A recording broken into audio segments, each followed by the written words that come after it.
My guest today is Bryan Caplan. He is a professor of economics at George Mason University and the author of many, many books, including his most recent Build Baby Build on the subject of housing policy, regulation, and the need to abolish regulation. So, this has been the subject of the first part of our conversation. We talk about a lot. We talk about why exactly housing has gotten so expensive. We talk about the influence of immigration on housing. We talk about the fact that deregulation would allow well paid, meaningful jobs to go back to a segment of the population that I discuss quite a lot on the show, non college males who are doing quite badly, quite poorly at the moment. And we also discuss, in general, the tension between paternalism and freedom to choose and kind of how this is implemented by the government through different layers of regulations, which are very easy to impose, but pretty tough to roll back. Um, the other thing that we discuss, and I think this is in the second part of our conversation, is the negativity bias in the news and why it might be good to just drop listening to the news completely. If this includes listening to this podcast, maybe don't do it completely, but just maybe cut out some of the more negative sources of information. We also discuss marriage and children, which is quite an interesting hobby horse of Brian's, and the fact that he's somewhat of an evangelist in getting people to have children and have more children than they maybe have had initially planned. So I think this was a really enjoyable conversation. As usual, first part is on here, everywhere podcasts are found. The second part is on Substack. So if you can in any way make a contribution to Substack or to Patreon, that would be very much appreciated. This is what keeps the lights on and what keeps the show going, and yeah, what allows me to get more guests, different guests, depending on the season of the show. So thank you so much for your contribution, and I hope you enjoy this conversation with Bryan Caplan. So the topic of housing seems to be extremely salient in the culture wars, both on the left and the right. I think for the obvious reason that is it is exorbitant and it's seen as a huge constraint on people's ability to exert agency in their lives, to have freedom to build families, to move to the places that they like. I think this is probably one of the heaviest subjects here outside of dating that I cover, and it also influences dating in terms of family formation. What do you think in analyzing the data? What do you see as the largest constraint here? It's obviously a supply and demand issue, as are all issues in economics, but what is the main problem with housing? Why is it so inordinately expensive? So just to back up, I don't think it is a culture war issue, at least in the United States. I'd say it's something that people don't really think of as being political at all, and they don't really think of government as having much to do with it.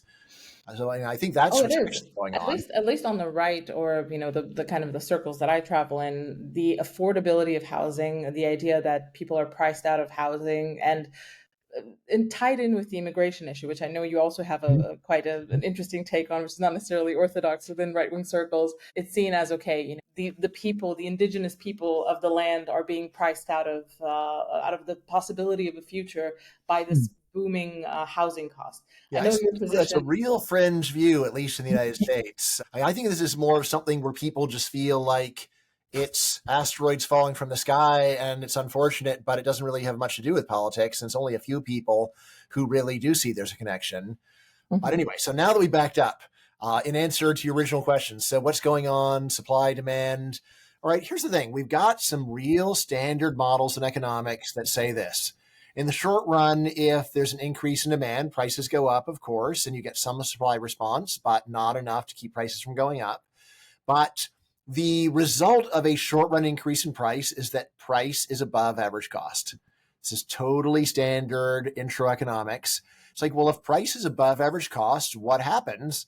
And the answer is that there is entry, because anybody who is capable of building whatever the product is in a competent way says, wait a second, as long as price is above average cost, producing is like a license to print money. It's like a printing press. I just go and make the standard product, sell it for more than it costs, pocket the money. Right. So the standard economic model is that in the long run, Whenever price gets above average cost, you'll get more entry, and eventually the entry gets to be so much that price goes back down to average cost. This is the way that housing markets, like most markets, used to work. We've got data going back 100 years or so. You can see in earlier times before the 70s and 80s, housing prices would go up and they would go down. They go up, they go down, just like the simple model of short run versus long run markets indicates. What changed, however, is in the 70s and 80s, it looked like there became this almost inexorable tendency for prices to go up. Not that they never go down, but they go down just to start going back up again. They don't stay down.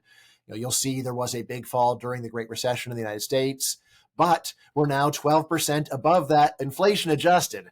Always important to remember whenever we talk about housing prices that economists are almost always adjusting for inflation. So anything we say is like, we already adjusted for inflation. It's on top of all of that we're complaining. Mm. Yeah, I think the problem that a lot of people see with this is that housing feels unlike any other thing. So there's another kind of tension that people feel, especially on the right, which is encapsulated in the idea that I will not live in the pod. The idea of expanding housing supply would mean that exploding urbanization, little ant-like cubicles that people have to live in, and yeah, that feels a little bit dystopian. There's kind of like this aim to, okay, we need like single family housing, a bit of space, Lebensraum that people need. So that's kind of the constraint there. Okay, there has to be kind of an upper limit to how comfortably one can expand housing supply in that direction. Well, so that is a common view, and for most of human history, it was probably true. About 100 years ago, people came up with some amazing new technologies which actually do make it possible to build enormous amounts of living space in any location that you want. There's really no reason why everybody couldn't live in the hottest, trendiest location in comfort, in style. From a bit more than 100 years ago, we came up with a skyscraper. I mean, we associate it now with living in a pod, like you said. But that's when it's really expensive. And the question is, well, why does it need to be really expensive? I think the main answer is government regulation. Government makes it really hard to actually increase supply. So when supply is strangled, then the small amount of supply that does come out, of course, that's going to be paying a massive amount of money for a closet. But it's not primarily market forces. I mean, it barely has anything to do with market forces. I say it really is much more predicted by how much government is strangling the product. That said, of course, there's a lot of regulation of a lot of other kinds of homes. So, there's just general multifamily, but then also even for single family homes, highly regulated, normally requiring people to, or requiring developers to use a lot more land than they actually want to do. Worth pointing out, by the way, that modern Americans have way more living space per person than we did back in the 50s. There has been progress. It's not, government hasn't managed to choke off all progress. The idea, if only we go back to the 50s, well, that would actually be living in less space than we have right now. What I'm talking about in my new Build Baby Build is unleashing all the power of modern industry and technology so that we can live in truly spacious homes for low prices, which is what is completely feasible in terms of the technology, in terms of the economics. It's just that builders lack permission to do it. Yeah, it is really interesting because my husband, he's from New Zealand and he's actually a builder. He is a facade engineer and he Ah. has worked on skyscrapers. He's the guy in charge of putting the glass on it and making sure it doesn't explode or Mhm. stays on during the wind. And he said that just walking around here, the quality standards, safety standards in Romania are well below Mhm. what's expected in the UK where he used to work and in Switzerland where he worked as well.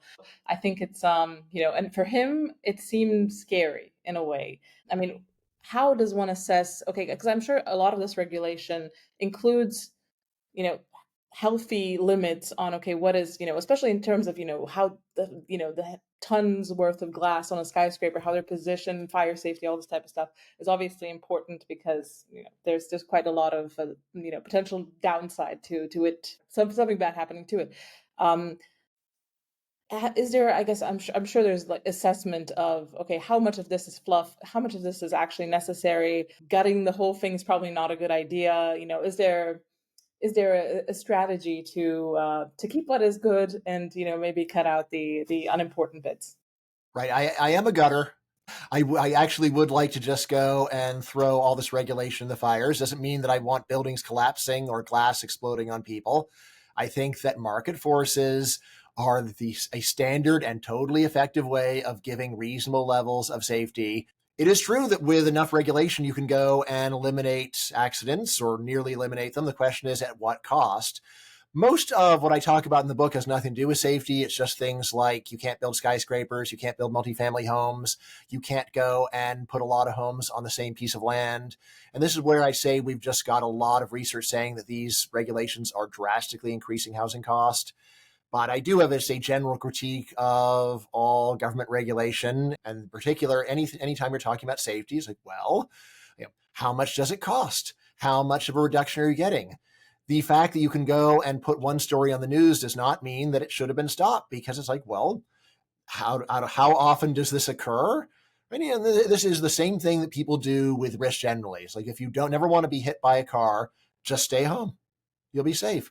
Don't want to go and get in a traffic accident, don't drive. Right? But these are widely recognized to be unreasonable trade-offs where you have to give up something really good in order to get a very small reduction in risk. This is my view of government regulation of safety generally, which is that there are market forces that lead them to want to be reasonably safe. You don't want your customers getting killed. You don't want to get sued. You want people to be happy with what's going on. You don't want to get bad publicity.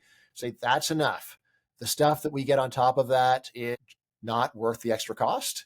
And, like, so during COVID, you might remember all of these people, like, if it saves one life, we should keep society shut down for another year.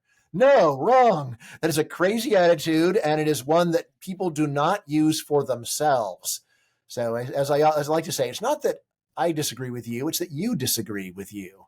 You don't actually want to go and give up everything good in life without consideration of cost in order to get a little bit more safety. And yet that is the way that government regulation normally works, with this great bias towards everything can be sacrificed in the name of safety. And even there, you may wonder, like, did you even make us more safe? Like, pretty striking that during COVID, almost every country went and relaxed its usual drug regulations in order to get vaccines to come out sooner, right? Which I thought was fantastic. But then it raises the question of, well, hold on. If under these emergency circumstances, you can make people safer with less safety regulation, how do you know that you can't make them safer normally with less safety regulation? You don't. This is just that in desperate circumstances, you finally showed a little bit of common sense and said, yeah, what would be the point of a vaccine if we have to wait 5 years for it to be approved? Normally, when it's not so desperate, policy does not reflect that basic common sense. Yeah, one thing that I've noticed here, especially kind of being in Romania and the growth of the influence of the European Union here has been very positive in many ways. There's been quite a huge influx of funding. For corruption, it's been, it really has gutted corruption, the influence. But at the same time, the importation, like the wholesale importation of European norms, to standardize, exports, of course. But the problem was that the kind of instantaneous level of regulation that people had to comply with when they could barely do any industry at all has just meant that we've imported companies, Western companies, that it was very hard to grow any sort of industry here that could get to that level of compliance in any way. Plus, because we also had the Baroque regulations that we already had, and then put on top all of these, extremely stringent standards, health and safety, environmental, especially all of these things. Some and all of them mostly even more stringent than in Western Europe, because we kind of had to make all sorts of concessions in that direction to even become part of the European Union, because we didn't correspond completely to all the adherence criteria to the European Union. So it's been pretty. It's been pretty stifling for just trying to have your own business, medium-sized enterprises who are already working here. If you didn't sell off to some Western company, it was pretty much hard, like impossible to build something, especially like a production company, something that actually has to comply to environmental regulations. Yeah, I think, and the problem that I see as well is that it is extremely hard to roll this stuff back, because signing regulation into it's something that there's a lot of push towards it. There's a lot of pressure, but the idea of actually rolling it back, except for people like you and maybe a handful of other economists, there's no lobby for this, or there's a very limited push back against these regulations. Yeah, I mean, industry is often trying to resist further regulation, but the idea they could actually get rid of anything that's already on the books, most people that are running a business, like, yeah, like you can't fight City Hall. It's just kind of hopeless. I mean, honestly, there's so many people complain about the horrible influence of business on government. I'm like, yeah, I think it would be probably improvement if they had a lot more, actually. And definitely in the case of construction, I often like to say that without businesses lobbying to get permission to build stuff, probably nothing would get built. Because if all you did is listen to community activists, they've got nothing but complaints. So it's really just this fight of businesses saying, if I can just get all the paperwork, I can make $10 million versus community activists saying, there's a bird nest that would be displaced. So no, it's got to be stopped. Yeah, the people who've actually been successful here in actually building new infrastructure have been kind of these local barons in Mm-hmm. Romania. Like we in this region where I live, we were very lucky to have a very good mayor who kind of was plugged into European funds and made the case for why we need infrastructure here and stuff. But there has to be kind of this one leader type person who is a little bit behind the scenes, can cut a few corners, but has kind of this political mandate to do that. From the private sector, it's a little bit harder. So that's why in Romania, you typically have these like minor Caesar figures regionally, and then in the private sector, the people who are actually successful are people who usually have a criminal record because they actually have to do illegal things to make things work. So it's quite a strange environment. Do you in the world, do you see maybe a case study where there is, you think, something closer to an optimal level of regulation? Is there a place where people are building enough? Yeah, good question. I mean, in general, I'll just say things were a lot better a long time ago. Not obviously in terms of the technology or anything else or anything physical, but in terms of legality. So the Empire State Building was built in about a year. It really was. They tore down a gorgeous historic building, the original Waldorf Astoria Hotel. So in my book, you can go and see a picture of the building that was torn down to allow the Empire State Building to exist. Looks great, but anyway, they just knocked it down. That would have been a giant issue today. And then in a year, they've got the Empire State Building. In terms of places that currently exist where I think the regulation is better, generally point to Texas. It's a lot less. It's not zero. And I think, like I said, it should really be zero. Should be up to the property owner. And if you don't like it, take them to court. And you say, yeah, it's a pain to take people to court. Exactly. System, you don't want to make it easy to complain. Human beings have too many complaints. They're too hard to please. If you listen to complainers, they will just stop progress. It's much better just to make it a giant pain in the neck so that people are only complaining for very serious issues where they got very strong evidence on their side.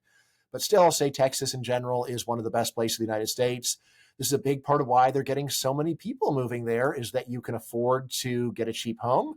You can get a cheap home. And why are they so cheap? Because there's a lot more deference to the property owner decides what they want to do with their own land and how they want to use it. They still definitely have regulation, especially in their bigger cities. Houston famously is a city without zoning, although that doesn't mean that it doesn't have other kinds of housing regulation. Still, it is remarkably light in regulation compared to most of the United States. When I'm in Texas, by the way, often Texas will argue with me and say, no, it's terrible here. And like, look, you can drive 40 minutes south of Austin and you can get 4-bedroom house brand new for $300,000. That's pretty incredible in most nice areas of the U.S. Yeah, I think people don't, they really underestimate kind of the difference between the US and Europe as well, because Europe is Mhm. seen as this kind of this old world place where a lot of the dysfunctions of the US don't exist in terms of housing and in terms of, living space, being crammed, Oh yeah, increases the Europeans stress. have pretty like for as long as we've had data, Europeans have been living in much smaller places than Americans. Americans are doing great in terms of that. I'd say that the kind of regulation that you have in Europe and the US is different. Europe is a lot easier on multifamily housing. The idea that you live in an apartment that you would try to stop apartment building in Europe is at least not nearly as central as in the US, where it's just the default. Of course, you can't build an apartment here. I think Europe is going to be a lot worse in terms of historic preservation and environmental stuff. And then obviously that historic preservation winds up being used to prevent people from building anything new in major cities. If you go to Budapest, they got one lame skyscraper, 40 stories tall. That's it. When I was there was Hungarian economists saying, well, what do you propose for Hungary? And it's like, well, everybody knows that Budapest is the economic capital of the country. wages are way higher here. How about you go and just build a lot more cheap housing so that a lot more people in Hungary can go and live in the economic hub? It's like, oh, come on, you can't expect us to do that. Like, why not? Why can't you go and build skyscrapers in Budapest? You don't have to tear down the castle, but you go and build 100 more skyscrapers next to the one that you've already got. Why not? Yeah, I mean, I think in Hungary, I think a very big chunk of the population already lives in Budapest, so they've got the Mhm. message, even if it's slower than it Yeah. would be under the Kaplan system. Mhm. Yeah, it's a very small country. I mean, I've kind of mentioned this in passing in the beginning. You have your case for open borders. Obviously, open borders would mean an extreme high pressure on demand for Mhm. housing. Although In don't the forget supply, immigrants build stuff too. Yeah, indeed. But you also, I think, at one point you make a case that it would be a boon for the non-college Mhm. educated American Mhm. working class as well, like Oh yeah. the deaths of despair sector of the economy, Mhm. to to deregulate housing because these jobs would be available for them. Would there be just so many jobs that the influx of immigrants wouldn't mind and it would all be a wash? Everyone would be employed. Obviously, very like high level napkin calculations here, but I wonder what your perspective is. Yeah. So, just to back up, there's a lot of evidence that what social scientists call non-college males have been doing poorly by a lot of measures over the last 40 or 50 years. Traditionally, they're working in manufacturing, and employment in manufacturing has gone way down. The usual economic story is, well, just adjust to the new economy, and plenty of people have become programmers or waiters, but still there's just a lot of non-college males that they feel like they don't really fit in any of the main growth sectors of the labor force. They're not going to be coders, they're not going to be investment bankers. They also don't want to be servers in restaurants. They're looking for what we call traditional manly work. There is a movement trying to go and bring it back just with protectionism, just say, well, if we just go and raise tariffs really high, keep out foreign products, we can revive the sector. The piece where I just go over the numbers about like what is in the most optimistic scenario, how much additional employment of non-college males in manufacturing could you force feed on the economy? And when you do it, it just isn't that much because it's not just foreign competition. Most of the issue is just the technology's gotten so much better that one manufacturing worker can produce an enormous number of manufactured goods to the point where we're close to satiated. Example I like to give is so someone shows up at your door and says, here's 5 free televisions. Where do you want them? I think most people's like, I don't really want 5 televisions. Like, oh, they're free. It's like, even if they're free, I don't even want 5 televisions. On the other hand, if someone comes to you and says, I can give you a home twice as big as your current one for the same price, that almost everyone's interested in that deal because we're not close to satiated on housing, right? So what this means is that going and using regulation to try to revive traditional manufacturing, it really is barely going to make a difference. On the other hand, if we could deregulate construction, there's just an enormous amount of pent up demand for additional housing, for bigger homes, for second homes, all kinds of things that people would love to build and would love to live in. It's just that they don't have the government permission. And here's the cool thing. The construction sector right now, it's got about 10 million workers in the US. Large majority are, guess what, non-college males. Who's going to build all the additional housing that deregulation will allow? It's going to be a whole lot of other non-college males. And these are jobs that pay well above average for non-college males, jobs that fit with the traditional self-image of the macho guy. So I'd say this is a very practical strategy for going and taking care of these problems, which I think people have rightly been noting. Gee, it does seem like non-college males aren't doing very well, but there is a great way to go and handle this that doesn't require cutting your country off from the rest of the world. Just means unleashing the power of this sector that has been so strangled for 40 or 50 years. I think the worry that a lot of people on the right have is more kind of in practical terms. It's like, okay, like the age old the idea that you can either have open borders or a welfare state. I Mhm. think you can, the elimination of regulation and building is it's probably more likely than the elimination of the welfare state, but it's also still kind of pie in the sky when open borders is much closer to the reality, or at least a form of open borders, open southern border, and pretty much lacks immigration from other places is kind of the default. I And mean, that so obviously, it's worth separating these two issues. If you just say, if we're comparing having a lot of protectionism versus deregulating housing, and say, oh, in that case, I think housing regulation or deregulation is a lot more realistic as a way of helping non-college males, because you just need to get a crazy increase in protectionism to make much of a dent in this problem, whereas a quite moderate amount of housing deregulation would do a bigger thing. Now, in terms of how many extra jobs you can create for non-college males, if you're going and kind of talking about open borders, so there it's just worth stepping back and saying, what do we have? It's very popular to say we have open borders already, but this is something where I was even debating Mark Krikorian, who's head of Center for Immigration Studies, and I got him in front of a camera to admit, all right, fine, we don't have anything remotely close to open borders. Right? He started off by saying, under these open borders policies, and I said, look, Mark, that's not true. If that was true, then people would not be paying human smugglers several years worth of income to sneak in, right? And he's like, all right, fine, it's not true. It worked for an hour anyway. A week later, he was back to saying the same thing. But yeah, this is the way that you understand. So how open is the border really? Well, if it was really open, you wouldn't pay anything to have a person sneak you in. You would just go across the border easily. If there's some moderate enforcement, then you would pay a moderate amount to have someone help you to get in.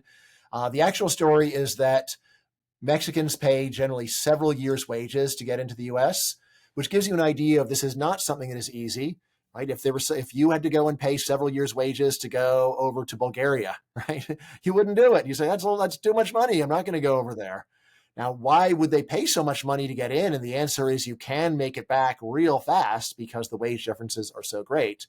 But the best way of thinking about current immigration policy is that enforcement is actually very strict. It's very harsh, but the gains are so great, people will do it despite that.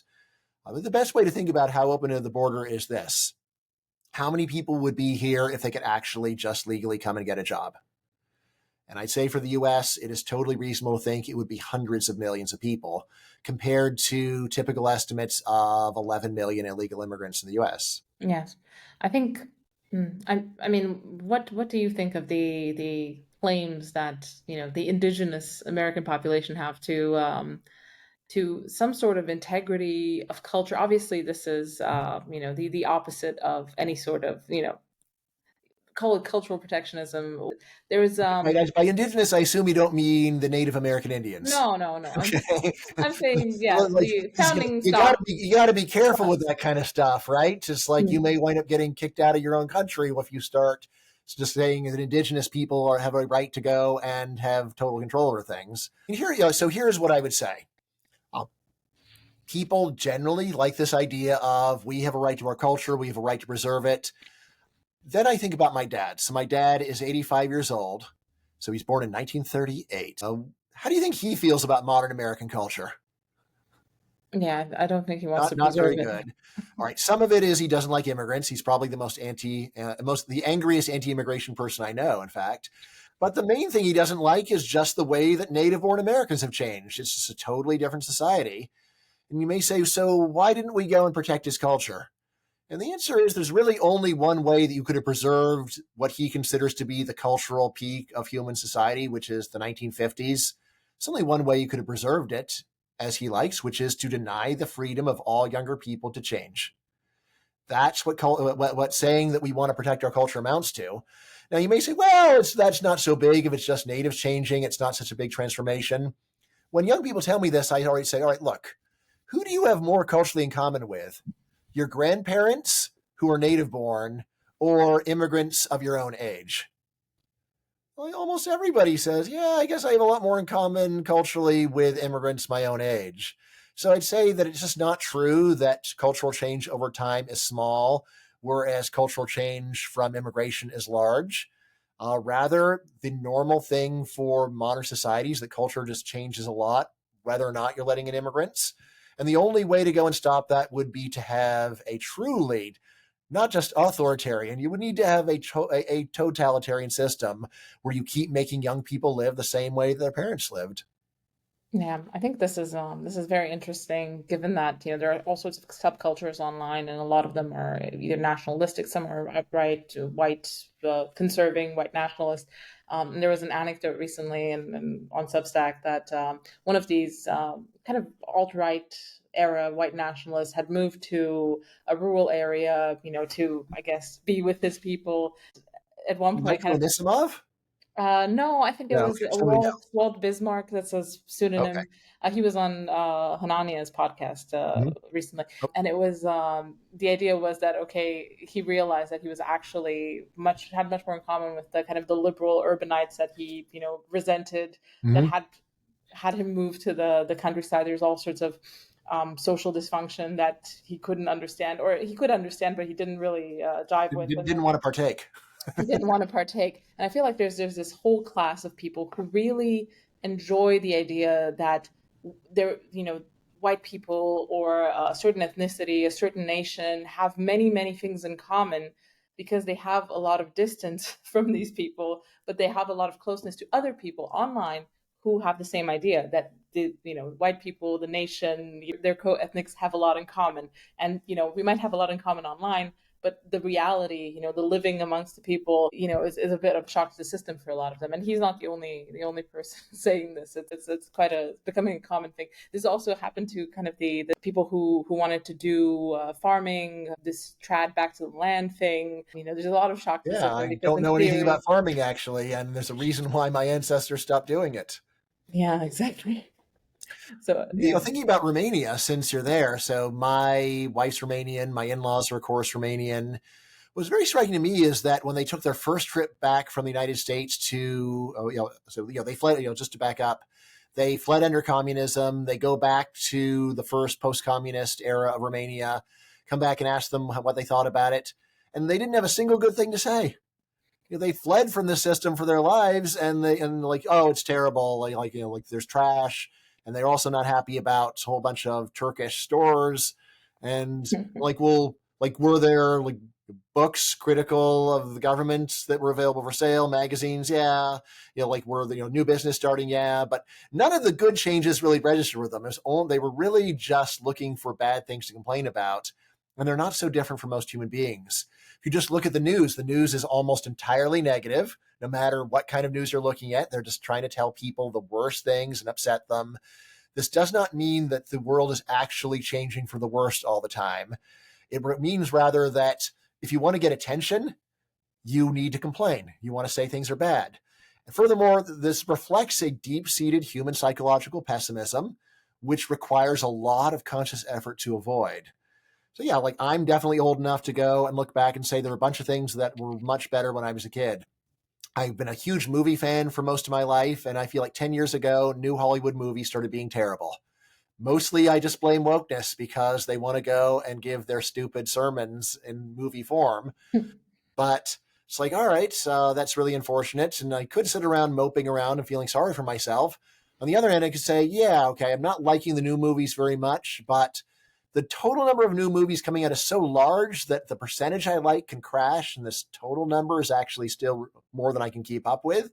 And then secondly, there's also the obvious fact that in the 1980s, I wasn't able to see most of the movies of the 1980s. In those days, if you missed in the theater, you didn't get to watch it. This is before there was videotape widely available.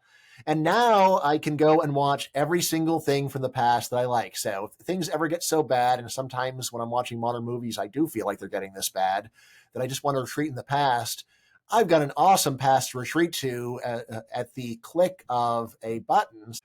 Thank goodness for that. And on balance, you got to say, this is actually a fantastic deal if you really remember all the changes and you don't just dwell on the changes that are most objectionable to you. I mean, I think you'd have to be kind of blind to not think that something's gotten worse, but look at the package. Always look at the package of the good and the bad, which is a big point I make in Build Baby Build, by the way, that when you're thinking about approving any new development, the usual thing is, are there any negative things that could possibly happen as a result of this?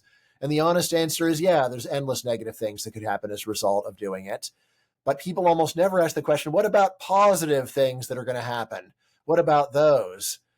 Right? And it's like, I guess the sensible thing would be to see, is the package positive on balance before you try to stop things. And this is something, moreover, where we got some really strong evidence that in general, the package of new development is positive. What's the evidence? Like, look, if you're living in a city and you're unhappy with those conditions, like those people, where do you say they moved? Idaho? I'm not sure. Yeah, it's like Kansas, Idaho, Arkansas, someplace like somewhere. Idaho. Look, Yeah. anyone who lives in an urbanized area and doesn't like all the bad things that human beings are doing has an amazing opportunity to leave, move to a deserted part of the country. Everything bad that human beings do, you'll basically never have to worry about again. There's just one small problem, which is that you'll no longer get to enjoy all the good things the population gives you, like restaurants and stores and friends for your kids and friends for yourself. I know just the very fact that people will pay a large upcharge to live around other people is very strong evidence that for most people, the positives do outweigh the negatives. But that's when they are choosing what to do, how to spend their money and how to spend their lives rather than giving a speech. Because in a speech, the positives barely getting any attention at all. Yeah, it does feel like, the level of safetyism that's embedded in society nowadays, just like this generalized trolley problem where no one wants to be the guy pulling the lever, even Mm-hmm. though the upside is immense and the downside, it might just be that someone's going to point the finger at you and Yeah. it's just But I mean, it's even unbearable. worse than the trolley problem. It's like if the trolley is going to run over one of your feet, to your feet, and you could change it so it only runs over one. It's like, well, but I can't go and change it because one foot will be destroyed after if I change it. Like two of your own feet will be destroyed. So this is on balance an improvement just for you.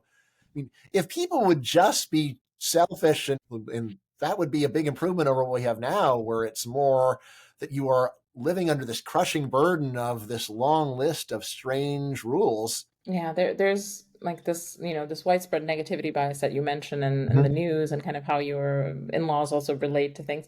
I just, as a parenthesis, things are getting better in Romania. I can attest to this because I've been living here for a long time, on and off, and every time I come here and I live here, it's getting better, at least in parts of the country. Things are good, but So what does net migration of Romanians look like these days? I would say it's still got a minus in front of it. People still leaving the country, but there's quite a lot of remigration. I mean, I'm part of it. A lot of people coming back. There's some areas that are we're gentrifying.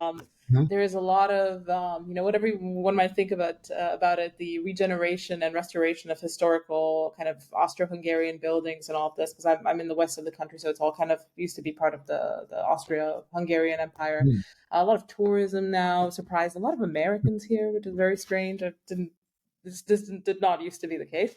So yeah, it's I don't know, it's looking up. So this where I live is kind of like a little miniature Budapest type place, and it's quite quaint. Yeah, that's kind of where a lot of the money's coming in from. Yeah, my wife Yeah, hasn't been back since she was 6, so we're looking around. If any of your Romanian viewers want to invite me to be a visiting professor in Romania, I'm interested. yeah, absolutely. Yeah, I can ask around. I know a few people who do speaking gigs in as well, if that's interesting to you. So yeah, we could talk about that. Yeah, I think it's definitely a place where it's looking up, but like I said, it's not in terms of regulation. It's catching up with us as well.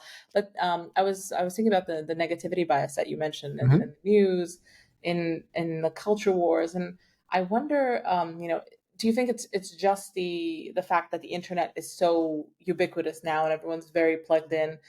Because I feel like it's not like people are reading the news Mhm. now. The news is part of your life in a way that it has never been before. Because like for example, I'm someone who has a podcast. I feel like I kind of have to know what's going on in the world just to be able to have a place where Don't. posing questions. You don't. Well, maybe Don't have you're to. right. Maybe you're right. Because the thing is, most of I would say 9 out of 10 questions or ideas I have in my notes here, I do in the prep for specifically this guest. So they're not just, I don't pick them out of the ether just by reading the news or whatever, being plugged into the culture wars or what's salient nowadays. So there's definitely a lot of time wasting. But I do feel like a lot of people take being part of the conversation on Twitter, Substack, whatever it is, absorbing this stuff, consuming this stuff as a sort of status thing, a sort of allegiance thing to groups of people that they're more connected with. I think it's just a surrogate activity for people who are unmoored, and it's Slacktivism. It's slacktivism. yes. I mean that's kind of that's a pejorative way of putting it, but I think it just fills a need that people really can't find in other places, or your average person, maybe a less agentic person than Bryan Caplan, who's taken control of this and has Yeah, I mean, pointed so out. I don't think. I don't think it's there's a need to be made miserable by the worst things on earth. I think it's better to think of it more as like an earworm. that gets in your head. And then once you expose yourself, then it's hard to stop thinking about. But the best thing to do is just to stop it before it starts. The idea that you need to be paying attention, and especially just to step back and say, like, what really is the business model of the news? This model is to find what is the worst thing that has happened on a planet of 8 billion people and have everybody find out about it. In earlier centuries, this just wasn't possible. Human beings are not evolved really to cope with a situation where you're getting this constant fire hose of negativity. But it's one where you can either just say, well, poor me, what am I to do? Or you can say, well, what can I do? Well, I keep urging people, if it's upsetting you, stop watching. You totally can. You don't have to. Go and try to focus on things that are positive for you, things that you actually enjoy. My best friend, Robin Hanson, would say, well, people enjoy being miserable. And it's like, no, they don't. By definition, you cannot enjoy being miserable. You may predictably do things that make you miserable. That's not the same as enjoying it. You may say they're choosing it. Fine, they're choosing it, but they're choosing to be miserable. And what has been chosen can be unchosen, and I highly recommend unchoosing it. It's not that hard, actually. It just requires a bit of effort. And even if you do want to be informed, I say that you want to inform yourself in the least emotionally affecting way you can. The whole media is set up to make it to maximize the emotional impact on you, and that is not. You should be doing the opposite. So, like when I want to find out what's happening, I read the Wikipedia article. Say, what's the whole history of this? It's not only just written in a much less sensationalistic way, but also by starting an earlier period, you realize, things like this have been going on for a long time. Today is nothing special. This is not end times, not even close. Actually, by standards of earlier periods, things are actually not even that bad right now. These are things that you should always be trying to not just tell yourself, but to put yourself in an environment where you really accept it on a deep level, because you are not set up to cope with this stuff. There's some people who can just hear endless horror all the time and it just rubs off of them. But most people, it makes them kind of crazy. And you've got to make the effort to make yourself not be crazy. Yeah, and I think for me, this really kicked in after I've had children, and I think my children just motivated me to tone down the crazy a little bit, and Okay, good. I thought you were going to blame your poor kids for watching the news. Like, what do they do? no, no, not at all. I was much more plugged into the news before my kids, or even just after I had my first boy. I was still pretty much hooked into it because there's a lot of long nights where there's nothing else but Mm-hmm. Twitter, and there's always some sort of end times prediction on Twitter that's extremely important and it's probably going to materialize in the next 5 months, and never seems to do.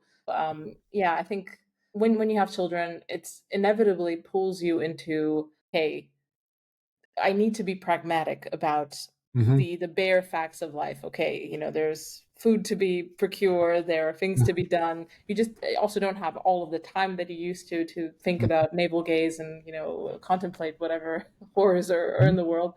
Plus, I think it's also there's a genuine like visceral distaste to actual horror. Like a lot of things that I could morbidly observe before, I'm just like I've completely cut out because it's just not. No one's happy. But I think your case for expanding this bubble beyond just gore or movies about children dying to occupy probably 99% of media is, I think, a very sensible position. But you're also kind of an evangelist for children as well, or Mm-hmm. for the production of children, maybe expansion of the supply of children.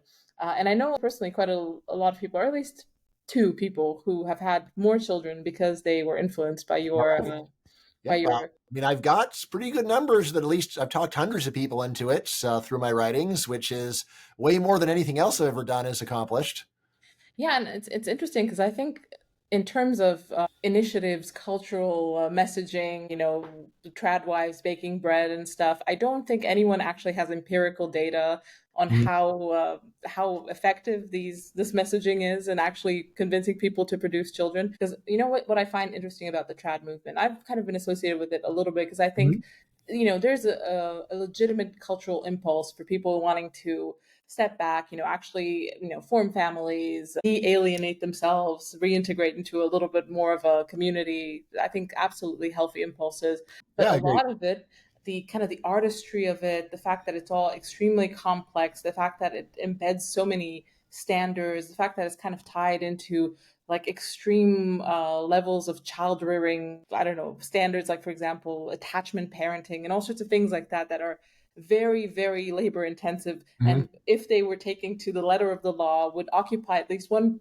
parent's time 24 hours of the day. Never put the child down because you're going to traumatize it. All sorts of things like that that actually I think are yeah, they're anti-natalist.